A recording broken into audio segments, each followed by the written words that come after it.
राजघराने का एक सेवक जो महल में झाड़ू लगाता था, वो भी इस भोज में शामिल हुआ। मगर गलती से वो एक ऐसी कुर्सी पर बैठ गया जो राज परिवार के लिए नियत थी। ये देखकर व्यापारी आग बबूला हो गया और उसने सेवक की गर्दन पकड़कर उसे भोज से धक्के देकर बाहर निकलवा दिया।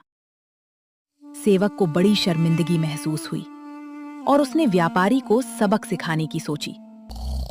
कुछ दिनों बाद एक बार सेवक राजा के कक्ष में झाड़ू लगा रहा था।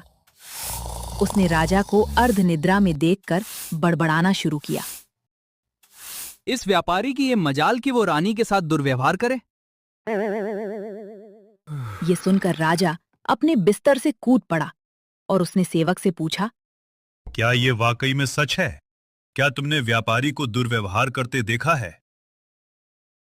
सेवक ने तुरंत राजा के चरण पकड़े और बोला, मुझे माफ कर दीजिए, मैं पूरी रात जुआ खेलता रहा और सो ना सका, इसीलिए नींद में कुछ भी बड़बड़ा रहा हूं। राजा ने कुछ बोला तो नहीं, पर शक का बीज तो बोया जा चुका था। उसी दिन से राजा ने व्यापारी के महल में निरंकुश घूमने पर पाबंदी लगा दी और उसके अधिकार कम कर दिए।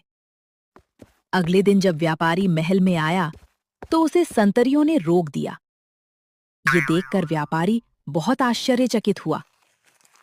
तभी वहीं खड़े सेवक ने मजे लेते हुए कहा, ऐ संतरियो, जानते नहीं ये कौन है? ये बहुत प्रभावशाली व्यक्ति हैं और तुम्हें बाहर फिकवा सकते हैं, जैसा इन्होंने मेरे साथ अपने भोज में किया था। तनिक सावधान रहना। ये सुनते ही व्यापारी को सारा माजरा समझ में आ गया।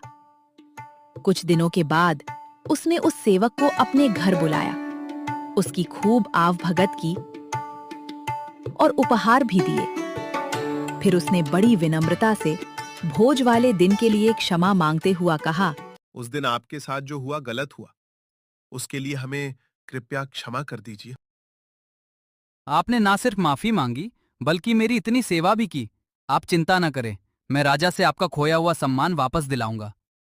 अगले दिन उसने राजा के कक्ष में झाड़ू लगाते हुआ जब राजा को अर्ध निद्रा में देखा तो फिर बड़बड़ाने लगा, हे भगवान, हमारा राजा तो ऐसा मूर्ख है कि वो गुसल खाने में खीरे खाता है।